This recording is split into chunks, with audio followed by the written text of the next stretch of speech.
Hi guys, KP this side. Hope all of you are doing good. This is vlog number 54 in Decoding Equity Markets with KP series. So we'll just have a recap into the markets last week cause markets have been volatile last week.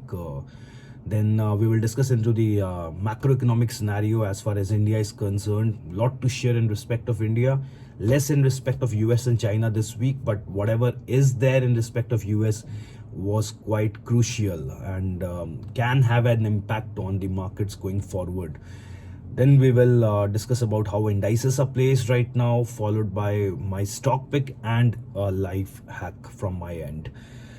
Okay, so Indian markets were looking a little choppy last week, where you saw some profit booking, some FII money going out, and overall markets were not in great shape. And then suddenly this Fitch downgrading US had major impact on the US markets, which fell on, I guess, Thursday. They fell a lot, but Friday the recovery in Dow Jones and Nasdaq was looking very good till 12 midnight.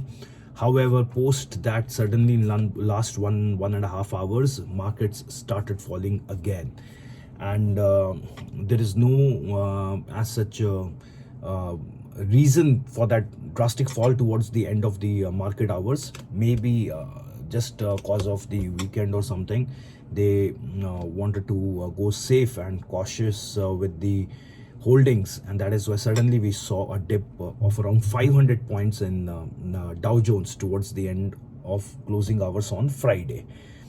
Friday closing for Indian equity markets was very nice.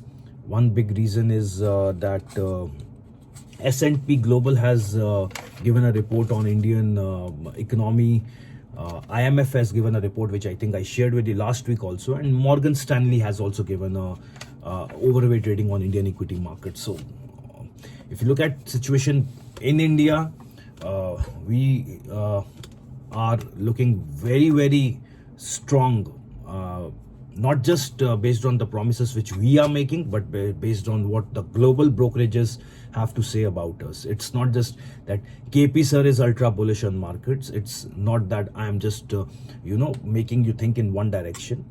It's how the overall brokerage houses are talking about India. That is my duty to bring it to your notice. That's it. I am being ultra bullish and not is not important when I'm sharing news with you. My views is only when I'm talking about the indices and what I suggest to you. When I'm talking about the news, it's not that I'm talking intentionally only positive things. If there's something negative, I'll share with you. Okay, so today, because we have a lot to discuss in respect of India, we will start with India, followed by US and then China. Okay, why should we place global markets always ahead of us? There has to be a time when India is going to overtake the global markets. Okay, the Department of Economy Affairs, they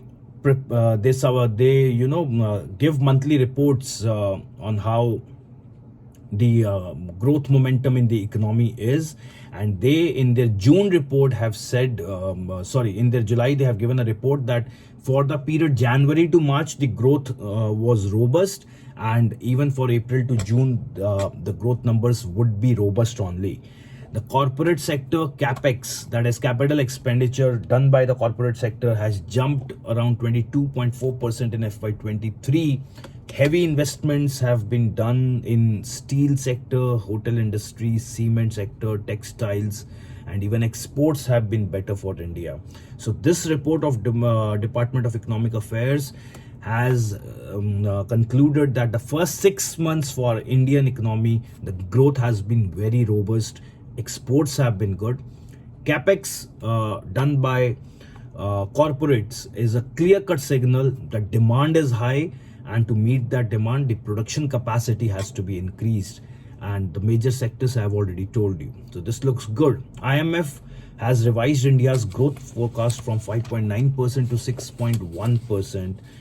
And they have a firm belief that because of private consumption getting better and better and inflation pressure getting low, India is only going to see better growth. So they also have a strong belief that inflation in India will come very much in control, unlike the global economies which are still facing problems. But Indian inflation seems to be more tameable or more controllable.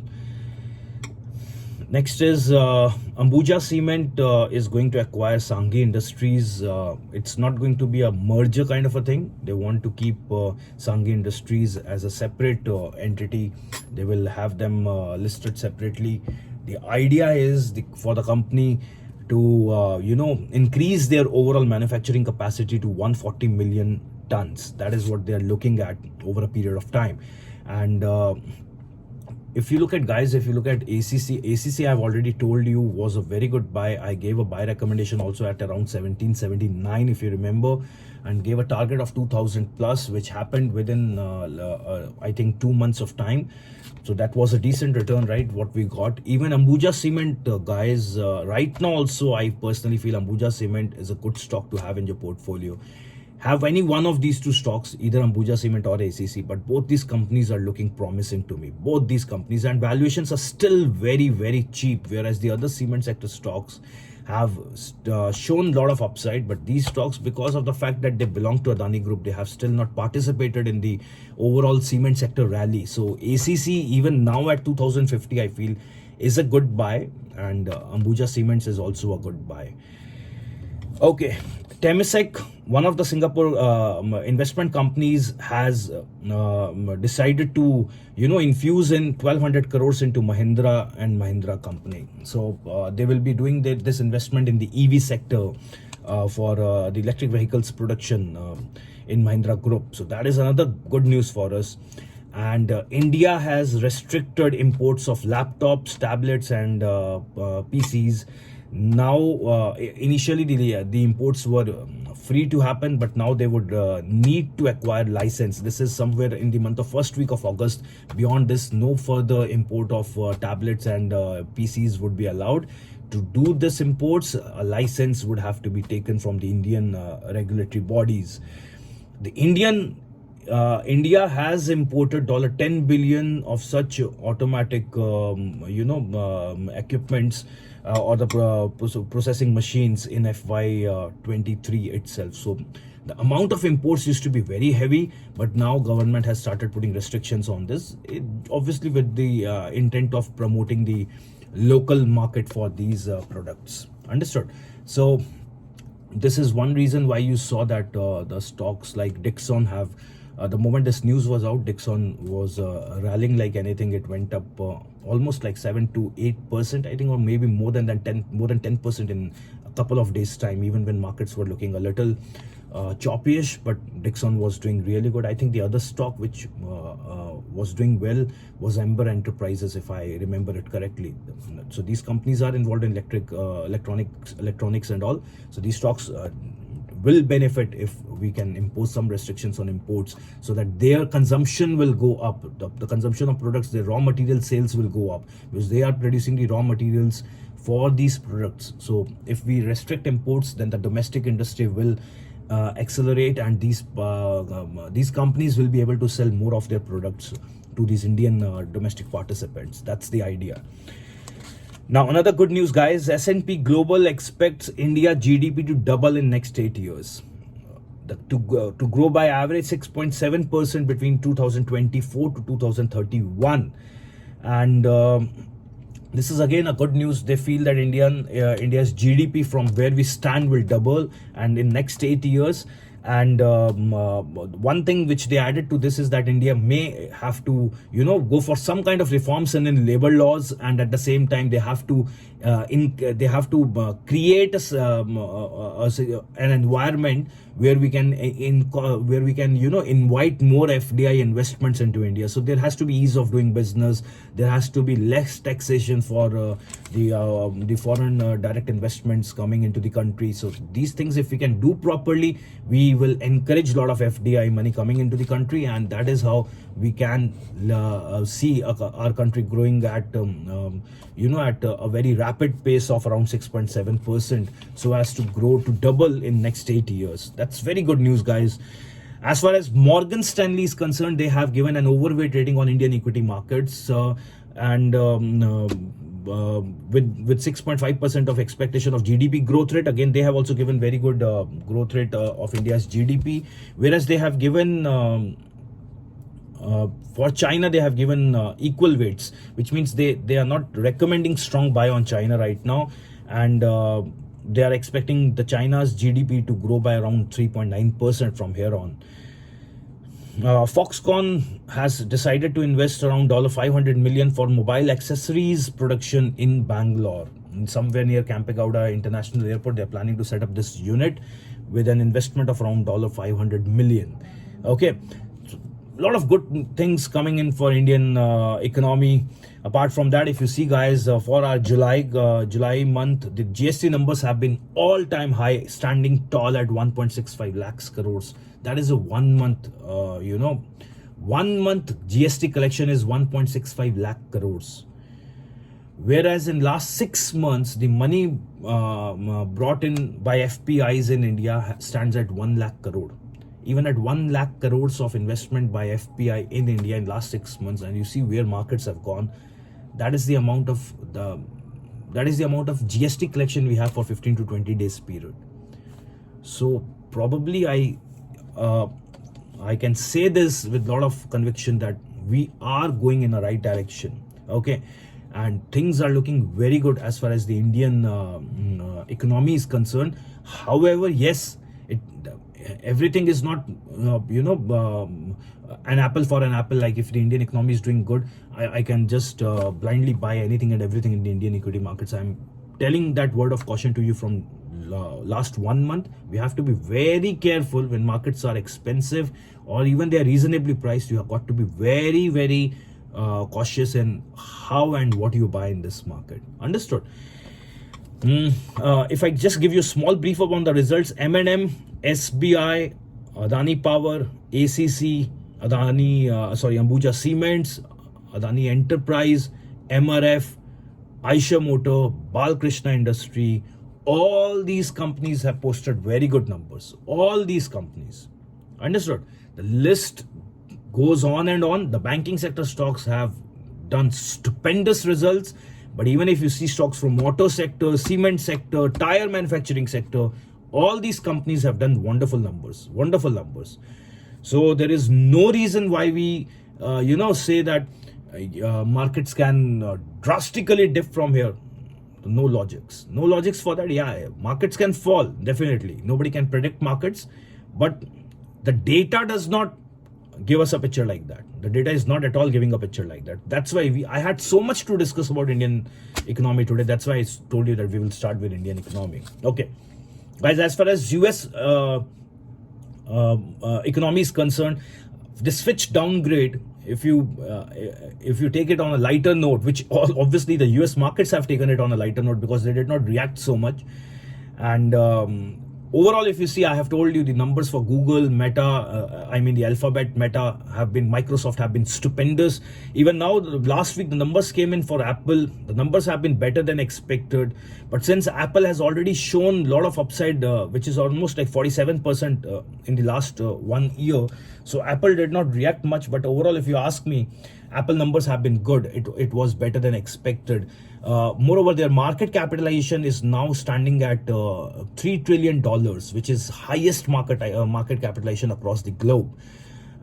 Amazon numbers have been very good. Both their cloud computing and their retail businesses have done stupendous this time. Both their revenue and earnings numbers have been much better than expected, much better. Berkshire results were declared, I think, yesterday only, and Berkshire Hathaway also has given good numbers. The company which has Warren Buffett as his promoter. So numbers have been very good for most of the companies in USD. In fact, S&P companies, most of S&P companies have given numbers better than expected. Okay. As far as the job data is concerned, all eyes and ears were on the job numbers for last month. The job hiring has cooled down a little bit, but at the same time, the wages are continuously increasing. So when job numbers are going down, it makes some sense for the US economy that, okay, jobs created should go down a little bit, so that we understand that economy is not showing a lot of resilience. The economy is not growing at a very fast pace. There's too much of growth in the economy for US right now is not something, good. It's not something very convenient for them, because too much of growth will again push the economy into hyperinflationary environment.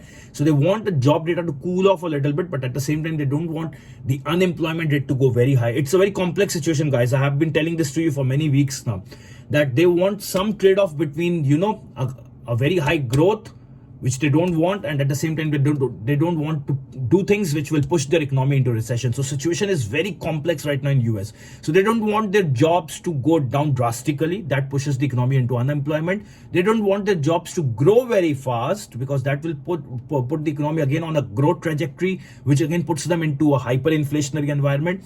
They don't want jobs to fall so much that whoever is working will get very high wages, because again that puts the economy into high inflationary environment.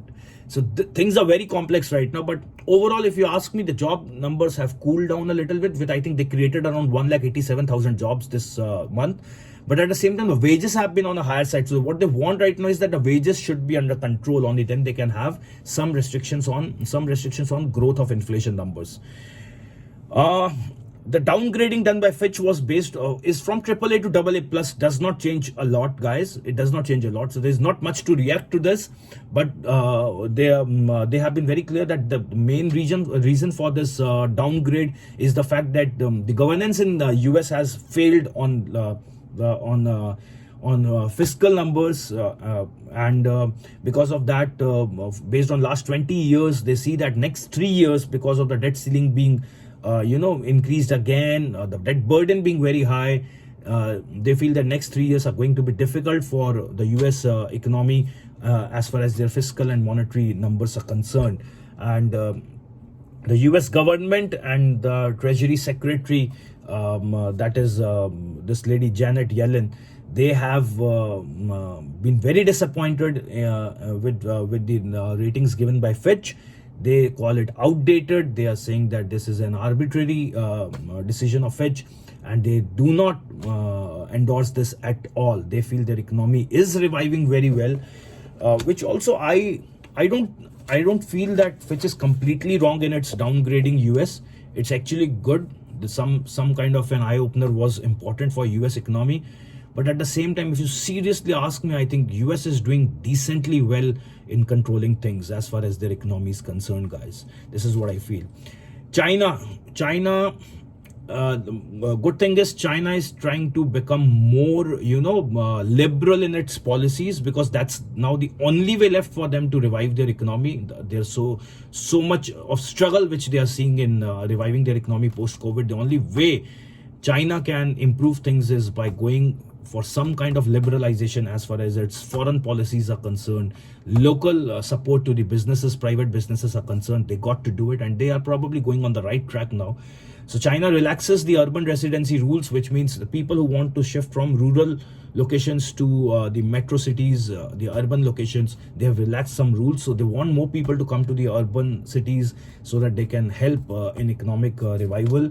Plus, the visa on arrival rules have been improved. They have been liberalized.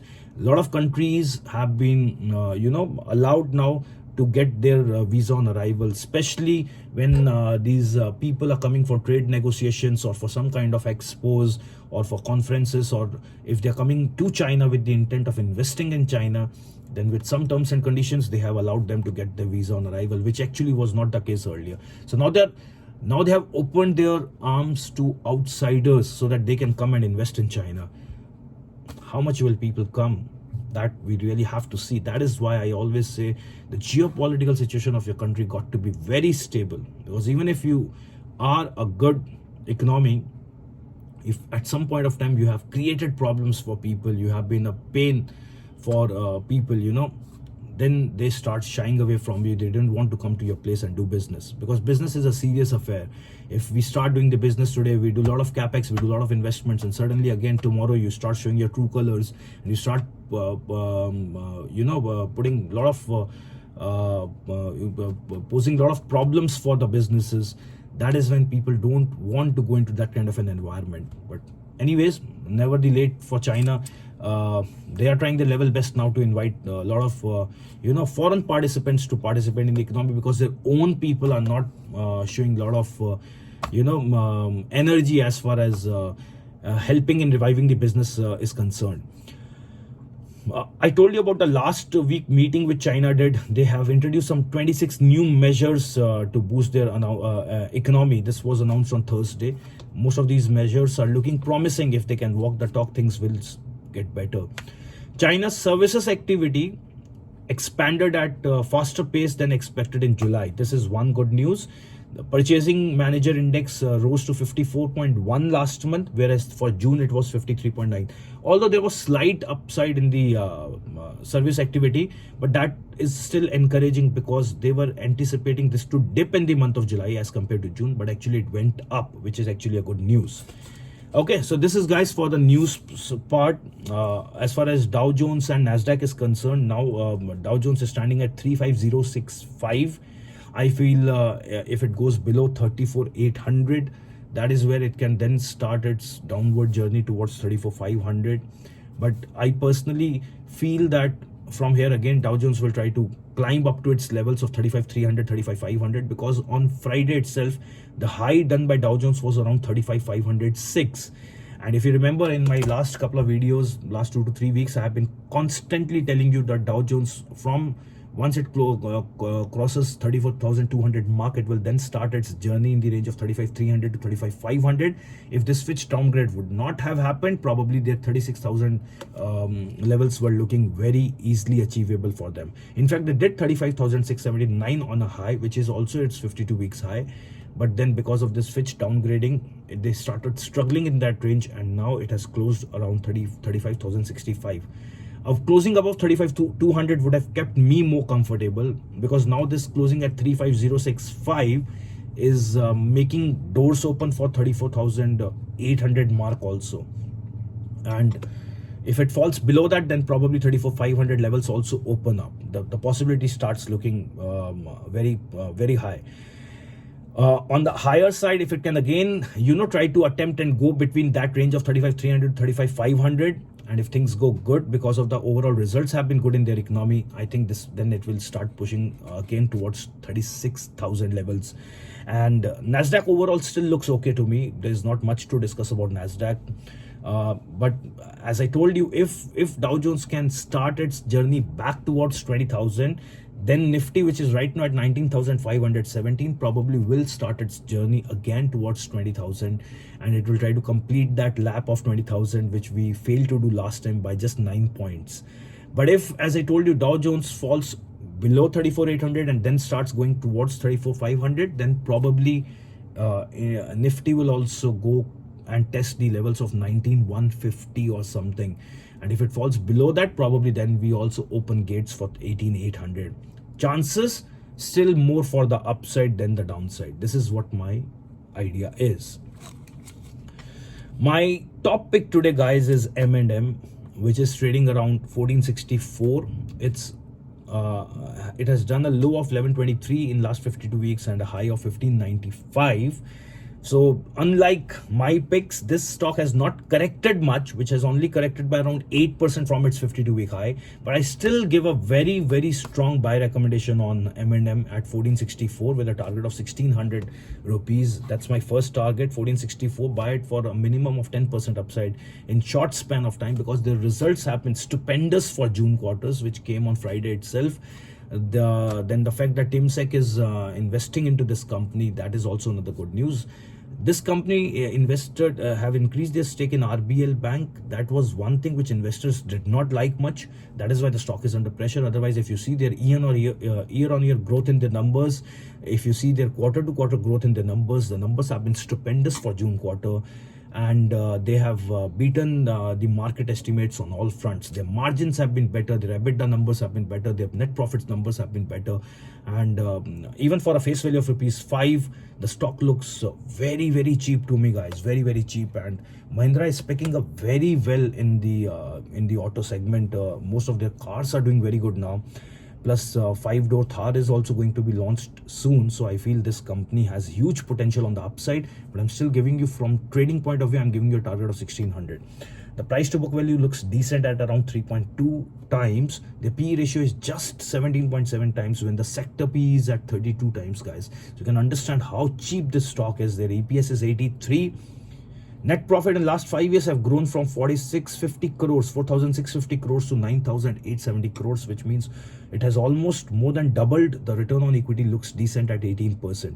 If you see their promoter holding, it's just 19.5%, with the FII holding close to 40%, guys, DII holding close to 27%, and public having less than 10%. Everything looks beautiful to me.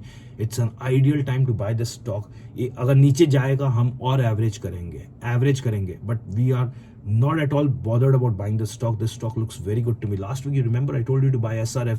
In this choppy week when markets were continuously falling, still SRF did its target. So you can definitely go safe with M&M. Don't worry about it. I personally like this stock a lot. What about a life hack? Everybody can judge, but some people prefer not to. Small minds discuss people, average minds discuss events, and great minds discuss ideas. Understand one thing: you become matured the day you realize that we all are different. And given that we all are different, we come from different walks of life, we come from different backgrounds, we all have different perception of life, we all have different ways of perceiving things, we all have different choices, we all have different preferences. Once you understand this, then you should have room for acceptance. There's no point being judgmental about people. You don't have to judge people, or you don't have to define people for the choices they have, the likings they have. Respect people for the fact that they have an opinion. Respect people's opinion, respect people's preferences. Give them space. Let people have differences in opinion. Listen to their perspective of life. Listen to their perspective on topics. This is only going to add to your knowledge, guys. It's not important that I have to go into a defensive mode every time I find that a person has an opinion which differs from my opinion. Just because a person has differences in thoughts does not mean that we are sailing in two different boats. It's only a great company when people are from different walks of life and they have different perspective about the same thing. That is when you grow, you enrich your knowledge, you enrich your experience. So learn to accept differences. Don't try to superimpose your way of thinking on people. It's very important to accept people the way they are. Space out, give them space, respect their opinion, respect the fact that two individuals cannot be same. We do not share the same wavelength. Why do I have to speak that sentence in a negative frame of mind? Can I not say this in a positive frame of mind? I like this person because we don't share the same wavelength. It's okay if you're not. See, your compatibility is different from how two people think. My preferences of food, my preferences of principles, my principles of ideologies can be different from a friend of mine or a partner of mine or a co-worker of mine, but still we may be very, very compatible. Maybe the compatibility comes from the fact that we know that we are very different and we have accepted it, we have embraced it. So stop being judgmental, guys. We don't have to judge people. We have to respect them for the fact that they are different. And even if the difference in opinion makes you feel the other person is wrong, and you really want to correct that person, put it across politely. But just merely because a person has difference in opinion from how you look at things, the outlook is different, the opinion is different, does not mean that we have to define people. So respect people for their individuality, respect people for their own belief system, their own way of looking at things. We don't have to superimpose what we feel on people. We don't have to make people accept our ways of doing things, because there are different ways of looking at the same thing, and we should respect it all, because we all are different. We all are different in our own ways, and this difference is what makes this life so cosmo and so dynamic. Chalo, I hope you get some message out of it, guys. Keeping it below 30 minutes. I hope you like the video. If you like it, please leave a thumbs up and subscribe to the channel and share this video with as many people as possible, so that more and more people should be aware about what's happening across the globe. Chalo, bye bye, cheers, tada.